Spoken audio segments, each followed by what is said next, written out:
Hello everyone, welcome to my channel. আজি মই আপোনালোকৰ মাজলৈ লৈ আহিছোঁ অসমীয়া ষ্টাইলত অতি সহজতে বনোৱা মটন কাৰী। আশা কৰোঁ এই ৰেচিপিটো আপোনালোকে শেষলৈকে চাব। আহকচোন চাওঁ এই ৰেচিপিটো বনাওঁতে মোক কি লাগে।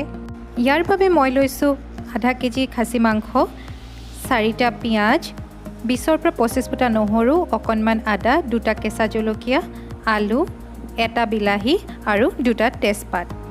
মছলা মই লৈছোঁ এচামুচ জিৰা গুড়ি, এচামুচ ধনিয়া গুড়ি, এচামুচ মটন মছলা, এচামুচ ৰঙা জলকীয়া গুড়ি, অকণমান জালুকৰ গুড়ি আৰু এচামুচ হালধি গুড়ি। লগতে মই ল'ম সোৱাদ অনুসৰি নিমখ, অকণমান চেনি আৰু ভাজিবলৈ মিঠাতেল।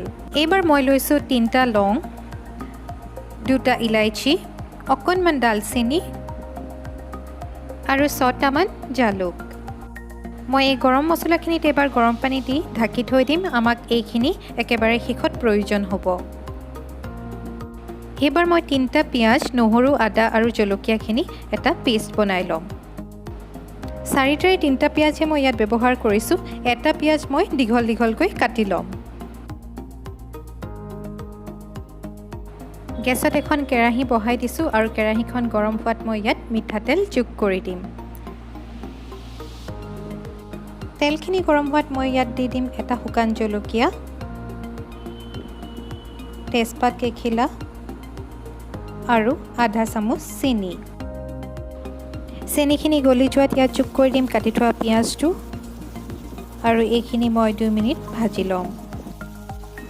2 মিনিট ভজাৰ পিছত পিঁয়াজৰ ৰং সলনি হ'ল আৰু এবাৰ ইয়াত যোগ কৰি দিম মাংসখিনি যোগ কৰি ভালকৈ লৰাই দিম। এইবাৰ ইয়াত দিছোঁ হালধিখিনি, সোৱাদ অনুসৰি নিমখ। এতিয়া ভালকৈ এইখিনি লৰাই দিম। 2 মিনিট ভাজি ল'লোঁ আৰু এতিয়া ইয়াত যোগ কৰি দিম পিঁয়াজ, নহৰু, আদা আৰু জলকীয়াৰ পেষ্টখিনি। এইখিনি দি মই 5 মিনিট ভালকৈ ভাজি ল'ম।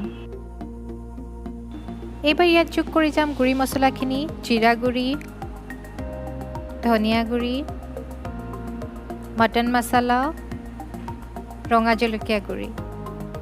ভালকৈ লৰাই দিম যাতে মছলাখিনি চবতে ভালকৈ লাগি যায় আৰু এনেকৈ মই 5 মিনিটমান ভাজি ল'ম এইখিনিও। এইবাৰ দি দিছোঁ জালুকৰ গুড়িখিনি।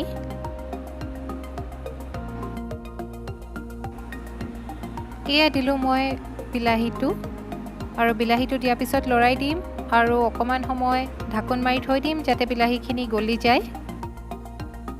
মাজে মাজে ঢাকোন খুলি লৰাই থাকিম আৰু এনেকেই মই এই মাংসখিনি 15 মিনিটমান ভাজি ল'ম।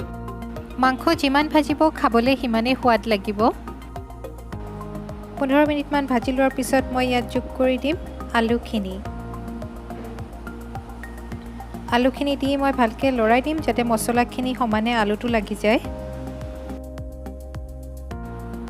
আকৌ এইখিনি ঢাকোন মাৰি দিম 5 মিনিটমানৰ কাৰণে। এইবাৰ ঢাকোন খুলি মাংসখিনি লৰাই চাওঁতে মাংসখিনি তলত অলপ ধৰা যেন দেখি গৰম পানী অলপ যোগ কৰি দিলোঁ। এনেকৈ লৰাই এটা ভালকৈ উতল আহিবলৈ দিম। ভালকৈ উতল অহাত মই গেছটো অফ কৰি এই কেৰাহীখন কাষৰটো বাৰ্ণাৰলৈ লৈ যাম আৰু ইয়াত মই এটা কুকাৰ বহুৱাই দিম। এতিয়া আমি ভাজি থোৱা মাংসখিনি কুকাৰটোলৈ ট্ৰেন্সফাৰ কৰি দিম আৰু ইয়াত যোগ কৰি দিম 1 গিলাচৰ জোখেৰে গৰম পানী। পানীৰ পৰিমাণটো আপোনালোকৰ নিজৰ ওপৰত কথা। আপোনালোকে যদি বেছি জুলীয়া বিচাৰে ইয়াতকৈ অলপ বেছি পানীও দিব পাৰে। কুকাৰটো বন্ধ কৰি মই 3টা চিটি আহিবলৈ দিম। ছাগলীটো ডাঙৰ হ'লে কেতিয়াবা 4টাৰ পৰা 5টা চিটিও লাগে সিজিবলৈ। এইখিনি সময়তে মই অথনি তিয়াই থোৱা গৰম মছলাখিনি ভালকৈ খুন্দি ল'ম। পানীৰ সৈতে খুন্দিছোঁ তেতিয়া গোন্ধটো খুব ধুনীয়াকৈ আহে। চিটি দিয়াৰ পিছত মই পূৰা প্ৰেছাৰ ৰিলিজ হ'বলৈ দিছোঁ আৰু মই মাংসখিনি কুকাৰটোৰ পৰা উলিয়াই কেৰাহীখনতে মুকলিকৈ উতলিবলৈ দিছোঁ আৰু এইবাৰ মই ইয়াত যোগ কৰি দিম আমাৰ গৰম মছলাখিনি। এবাৰ লৰাই দিম আৰু গেছৰ ফ্লেমটো অফ কৰি দিম।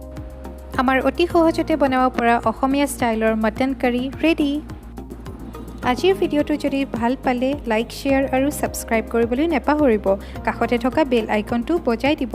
পুনৰ লগ পাম এটি নতুন ৰেচিপিৰ সৈতে। আজিলৈ আহোঁ। ধন্যবাদ।